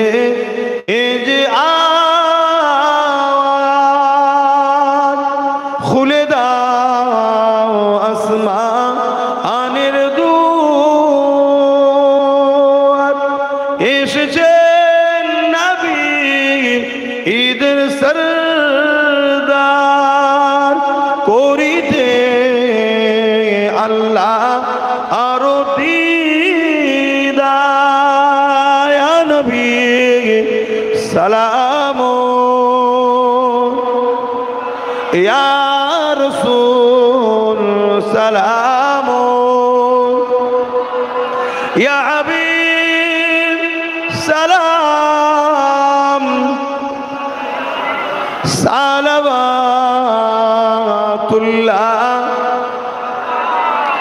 একটু ছোট্ট করে দোয়া করব, বসে পড়েন, যে যার জায়গায় বসেন, একটু দোয়া করব। দরুদ শরীফ আল্লাহুম্মা সাল্লি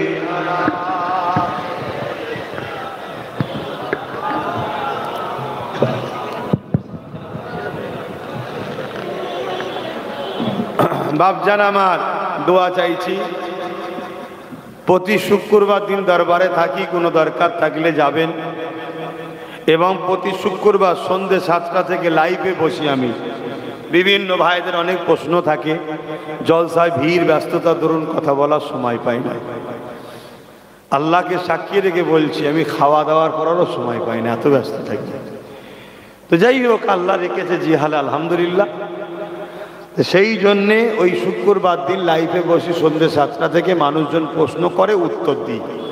PABS বলে ইউটিউবে একটা চ্যানেল আছে তাতে, আর পীরজাদা MD আব্বাস সিদ্দিকী বলে একটা ফেসবুকে পেজ আছে, আমার অফিস চালায়, তাতে লাইভে বসে। আপনাদেরও কোনো প্রশ্ন থাকলে করবেন। তা আমার নিয়ে অনেক চক্রান্ত চলছে। আমার ওয়াজকে কাটিং করা হচ্ছে, এডিট করা হচ্ছে, 20 সেকেন্ড 30 সেকেন্ডের ভিডিও ছাড়া হচ্ছে, আগে পিছু খবর দিচ্ছে না, কোনো জায়গা থেকে না, কোনো জায়গা থেকে হ্যাঁ দিয়ে জুড়ে জারে ছাড়ছে। তারপরে এখন AI বলে একটা অ্যাপ বেরিয়েছে, আমার মুখের ফটোকে কেটে কারো মুখে লাগিয়ে দিচ্ছে। কথা বুঝে আসছে? এরকম অনেক কিছু করছে আমাকে নিয়ে। কারণ একটা, আমি জুলুমের বিরুদ্ধে বলি, ন্যায়ের পক্ষে থাকি, ন্যায়ের পক্ষে মানুষকে আহ্বান করি। আমার জাতিকে আমি শিখাই যে কম আমার গুনার মাপ আছে, বেঈমানের মাপ নাই। অন্যায় যদি নিজের করো, ভুল যদি নিজের জন্য করো, নফসের ক্ষতি করো, মাপ আছে। কারণ ইতিহাস বলছে বড় বড় আল্লাহর ওলি হয়েছে যাদের প্রথম জীবনের কথা শুনলে অবাক হয়ে যায়। একজনের নাম বলছি, হযরতে মালিক বিন দিনার, নাম শুনেছেন না? তিনি একদিন জলসা করছেন, একটা যুবক দাঁড়িয়ে গিয়ে বলছে, হুজুর আমি যখন ছোট ছিলাম আপনাকে মদ খেয়ে রাস্তায় পড়ে থাকতে দেখেছি, আজকে আপনি স্টেজে ওয়াজ করছেন, এই পরিবর্তনটা হলো কি করে? আল্লাহ তাকে এমন পরিবর্তন করেছে, পৃথিবী বিখ্যাত ওলি করে দিয়েছে। জোরে বলুন সুবহানাল্লাহ। তাহলে আজ আমার ছেলে গান শুনছে, যাত্রা ফাংশনে যাচ্ছে, ছেড়ে দাও, তওবা করো। কালকে ছেলে পরিবর্তন হয়ে যেতে পারে, কারণ নিজের ভুল করেছে। কিন্তু দিনের যদি ক্ষতি করো, ইসলামের ক্ষতি করে ফেলো, কোরআনের দুশ্মনী যদি করে ফেলো, তাহলে ঈমান যাবে না থাকবে? তাহলে তার বাঁচার রাস্তা নেই। এজন্য আমি এ কওমকে বুঝাই যে শোনো, রাসূল বলেছেন অন্যায় দেখলে হাত দিয়ে রোকো। হাতে যদি রুখতে না পারো, মুখ দিয়ে প্রতিবাদ করো। মুখে যদি প্রতিবাদ করতে না পারো, অন্তর থেকে ঘৃণা করো। আরে অন্তর থেকে ঘৃণা করা, রাসূল বলছেন সব থেকে দুর্বল ঈমান, কমজোর ঈমান, ঈমানের শেষ স্তর, এরপরে আর কোনো ঈমান নেই। অর্থাৎ অন্যায় দেখেছে, হাত দিয়ে রোখে নে, অন্যায় দেখেছে, মুখ দিয়ে প্রতিবাদ করে নে, অন্যায় দেখেছে, অন্তর থেকে ঘৃণাও করে নে, উপরন্ত অন্যায়ের সাথ দিয়েছে, রাসূলের হাদিস, তার মধ্যে ঈমান নেই। শুনছেন? আর আরেকটা ব্যক্তি অন্যায় দেখেছে, হাত দিয়ে রুকেছে, সাহাবা হুজুরদের ক্যাটাগরি, মানে কাতারে জান্নাতে যাবে, এ ক্যাটাগরির ঈমান। অন্যায় দেখেছে, হাত দিয়ে রুখতে পারেনি, মুখ দিয়ে প্রতিবাদ করেছে, দ্বিতীয় ক্লাসের ঈমান। মুখ দিয়ে প্রতিবাদও করতে পারেনি, অন্তর থেকে ঘৃণা করেছে, কমসে কম এরও ঈমান আছে, কিন্তু দুর্বল। শুনছেন? কিন্তু বাকিটা, এই তিনটের মধ্যে কোনোর খসলত নাই, উপরন্ত তাকে সাপোর্ট করেছে, তাহলে ঈমান জোরে বলুন থাকবে না।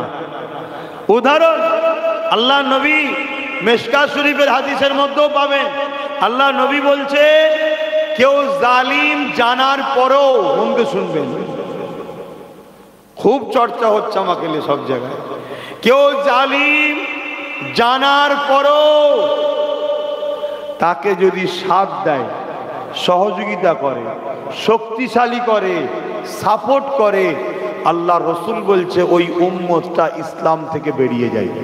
যে ইসলাম থেকে বেরিয়ে যায় তার ঈমান আছে? এই রকম কথা কোনো কওমকে জানানো দরকার আছে না? না, কেন আমার কম না জেনে বুঝে জালিমদের সাথ দিয়ে ফেলছে, অত্যাচারীদের সাথ দিয়ে ফেলছে। শুধু মানুষের রক্ত চুষা জালিম নয়, এমনও জালিম রয়েছে যারা ক্ষমতার জন্য আমার মসজিদ, মাদ্রাসা, কবরস্থান, ঈদগাহ, খানকাকে মিটাতে চাইছে, আমার কম তারও কেউ সাথ দিচ্ছে। এমনও জালিম রয়েছে যে জালিম প্রকাশ্য বলছে কোরআন শেষ হয়ে যাবে, আমার উন্নতি শেষ হবে না, এরও সাথ দিয়ে ফেলছে আমার জাতি। আরে ঈমান চলে যাবে। হ্যাঁ, মানুষ মাত্র ভুল হয়, সে যদি তার ভুলের ক্ষমা চেয়ে নেয় ভিন্ন বিষয়, কথা বুঝে আসছে না? নাই, কিন্তু ক্ষমা চাইবে না, কোরআন শেষ হয়ে যাবে বলবে, তাকে সাপোর্ট করে তুমি মনে করবে আমি নামাজ রোজা রেখে জান্নাত যাব, তোমার ঈমানই নেই। আর মনে রেখে দিও, ঈমানটা কি? একটা মানুষের যেমন দুটো হাত, দুটো পা, দুটো চোখ, দুটো কান যদি নাও থাকে, জানটা যদি থাকে, তারপরেও তাকে কিন্তু মানুষ বলা হয়, লাশ বলা হয় না, তাই তো নাকি? আর একটা মানুষের দুটো হাত, দুটো পা, দুটো চোখ, দুটো কান সব ঠিক আছে, জানটা নেই, একে কিন্তু মানুষ বলা হয় না, লাশ বলা হয়। 1 কোটি জানবিহীন লাশ দ্বারা যেমন কোনো উপকারে আসে না,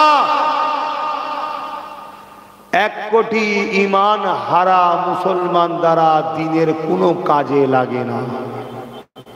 কথা কিছু বুঝা? ঈমান, একটা গাছে 50টা ডাল আছে, একজন 25টা ডাল কেটে ফেলেছে, গাছ বাঁচবে না মরে যাবে? বাঁচবে। একজন 50টা ডালই কেটে ফেলেছে, গাছ বাঁচবে না মরে যাবে? বেঁচে থাকবে। কেন? হয়তো গাছটা বেমানান, ফলও দিচ্ছে না, ছায়াও হচ্ছে না, কিন্তু দেরি হওয়ার পরও ওই গাছ থেকে কিন্তু আবার ফ্যাঁকড়া বেরোবে, একদিন আবার ডালপালা হবে। কেন? ওর মূল আছে। আর আরেকজন 50টা ডাল রেখেছে, মূল কেটে দিয়েছে, ওই গাছ জনমের মতো গেল দ্বিতীয়বার হাত দাঁড়াতে। অতএব এই ডালগুলো হলো নামাজ, রোজা, হজ, যাকাত, দাড়ি, টুপি, যার 50টা ডালও আছে আর মূলটা হলো ঈমান, ঈমানও আছে, সে তো পৃথিবীর শ্রেষ্ঠ গাছ, অর্থাৎ 1 নম্বর ঈমানদার মুসলমান বেহিসাব জান্নাতে যাবে। জোরে বলুন সুবহানাল্লাহ। অর্থাৎ ঈমানও আছে, নামাজ, রোজা, দাড়ি, টুপি আছে, এতে এক ক্যাটাগরির মুসলমান। কিন্তু অপর দিকে আরেকজন ডাল কেটে ফেলেছে, নামাজ, রোজা, হজ, যাকাত সব শয়তানি খেয়ালে গন্ডগোল করে ফেলেছে, কিন্তু মূলটা আছে, এখানে হুজুরের প্রেম, আল্লাহর প্রেম, আদব রয়েছে। এ আজ পাপী, কাল তওবা করবে, কাল নামাজি হবে, অর্থাৎ ডাল বেরোচ্ছে, ফ্যাঁকড়া বেরোচ্ছে, এখানে মূল আছে। একদিন এ ছাওয়াওয়ালা হবে, ফলওয়ালা হবে, আল্লাহ আল্লাহ করতে করতে জান্নাতে যাবে। জোরে বলুন সুবহানাল্লাহ। কিন্তু আরেকজন ডালপালা, সব নামাজ, রোজা, দাড়ি, টুপি, হজ, যাকাত সব ঠিক আছে, ইসলাম বিদ্বেষীকে পাশে বসিয়ে তার সাপোর্ট করছে। শুনছেন তো নাকি? ওর মূল গুড়া কেটে গেছে, ওর হুঁশি নাই, ও ঢুকবে বেটা জাহান্নামে, আর বেরোবে না। শুনছেন তো? কেন? ইসলাম অনেক কষ্টের বিনিময়ে ভারতবর্ষে খানাকুলে এসেছে, এত সহজে আসেনি। অতএব উপকার যদি করতে নাও পারো, ক্ষতি করে ফেলো না। আজকে মাদ্রাসাগুলোকে বোল্ডোজারদের ভেঙে দেওয়া হচ্ছে, কিসের ক্ষমতায়? বলো বলো। আর সেই ক্ষমতাকে তুমি যদি সাথ দাও, তা তুমি মাদ্রাসা ভাঙলে না ভাঙলে না? বলো বলো বলো। যে মাদ্রাসা ভাঙে সে মুসলমান, নবীর দিনের দুশ্মন নয়। নবীর দিনের যে দুশ্মন সে ইমানদার। আজকে মসজিদগুলোকে মিটিয়ে দেওয়া হচ্ছে, তুমি তার যদি সাথ দাও, তাহলে তুমি কি মসজিদ মিটালে না? এগুলো মাথায় ঢুকান, এগুলো মাথায় ঢুকান। তো যাক, আমি সংক্ষেপ করব, আমার উলামা ভাইরা আরো আছে, নামাজ বাদ জলসা হবে, আপনারা সকলে থাকবেন, চলে যাবেন না। আমার এই ক্ষুদ্র কথাতে কেউ কষ্ট পেলেন, কেউ ব্যথা পেয়েছেন? যদি পেয়ে থাকেন, আমার কিচ্ছু করার নেই বাপ। আমি আমার বাপের জন্য কথা বলতে এসিনি, আমি আমার দাদুর জন্য কথা বলতে এসিনি, আমেনা লালের দিনের জন্য কথা বলতে এসেছি, আল্লাহ দিনের স্বার্থে কথা বলতে এসেছি, এবং আপনাদের ঘরে বাঁচাবার চেষ্টাই কথা বলছি। কেন? আজ সব থেকে বড় ফিতনা আমার কওমকে লোভ লালসা দিয়ে ইসলামের বিরুদ্ধে দাঁড় করিয়ে দিচ্ছে। আমার কওমের হুঁশি নাই। মনে রাখবে, আল্লাহ আমাদেরকে, শুনতে খারাপ লাগতে পারে, আল্লাহ আমাদেরকে নুন বানিয়েছে। কি বানিয়েছে? আমরা বেশি ঘাঁটালেও বিপদ, বেশি নিলেও, তরকারিতে বেশি নুন দিলে কি হয়, বেশি ঘাটালেও আমাদের ঘরে বিপদ। আর আমরা ছাড়াও নুন না দিলে, হ্যাঁ, কিন্তু আমি নুন থেকে তেজপাতা হওয়ার স্বপ্ন আমার জাত করছে। এখন তেজপাতা হতে চাইছে। তেজপাতা হলে কি করবে? হ্যাঁ হ্যাঁ, তেজপাতা হয়েও না, নুন হও, তেজপাতা হয়েও না। কথা বুঝে আসছে? দুদিন পরে বাজারে আর চলবে না, কেন তেজপাতা ছাড়াও রান্না হচ্ছে। এখন শুনছো? তেজপাতা ছাড়াও রান্না হচ্ছে, ফেলে দেবে। ডি ভোটার হয়ে গেলে ব্যাস গেল তো। বুঝতে পারছো না? ডি ভোটার হয়ে গেলে গেল তো, আর লাভ আছে কিছু? সব শেষ। রাস্তার কুকুর অ্যাক্সিডেন্ট হয়ে গেলে কোন থানায় কেস হয়? কথা বলছে না তো? কেন হয় না? ও ভোটার নয়, তাই এখানে ভোটারের দাম, যে ভোটার নয় তার দাম নেই। আমার কথা কি খারাপ লাগছে নাকি? বাস্তবটা বুঝুন। অতএব ডি ভোটার হয়ে গেলে সব গেল। থাকতে থাকতে নিজের পায়ে শক্তি দাঁড় করিয়ে নেন। কেউ করতে চাইলে কলার ধরে বার করে নিতে পারবেন, আর ক্ষমতা না থাকলে ভাল ভাল করে দেখতে হবে। নিজের বাচ্চাগুলো এই যে কোলে করলে বসে আছে, গাড়ি করছে, বাড়ি করছে, জমি করছে। আরে গাড়ি বাড়ি জমি ওর দমে করছিস, ও চাপতে পারবে? আর না প্যালেস্টাইনের মতো কাফন করে নেবে ছোটবেলায়, কে জানে? ভুল করলে হবে? নামাজও পড়তে হবে, রোজাও রাখতে হবে, হজও করতে হবে, যাকাতও দিতে হবে, সব করতে হবে। পাশাপাশি ইনি ইমাম, নামাজ পড়াবে। ইনার ভাই বা ইনি ট্রেনিং দেবে, তোমাদের মধ্যে থেকে ভালো ছেলেকে রাজনেতা বানাবে। কথা বুঝে আসছে না? আর ইমামই যে হতে পারবে না এমন তো নয়। ইমাম হযরতে কি বলে দ্বিতীয় খলিফা উমর ফারুক রাদিয়াল্লাহু তাআলা অর্ধেক পৃথিবী চালিয়েছে, আবার মসজিদে ইমামতি করছে।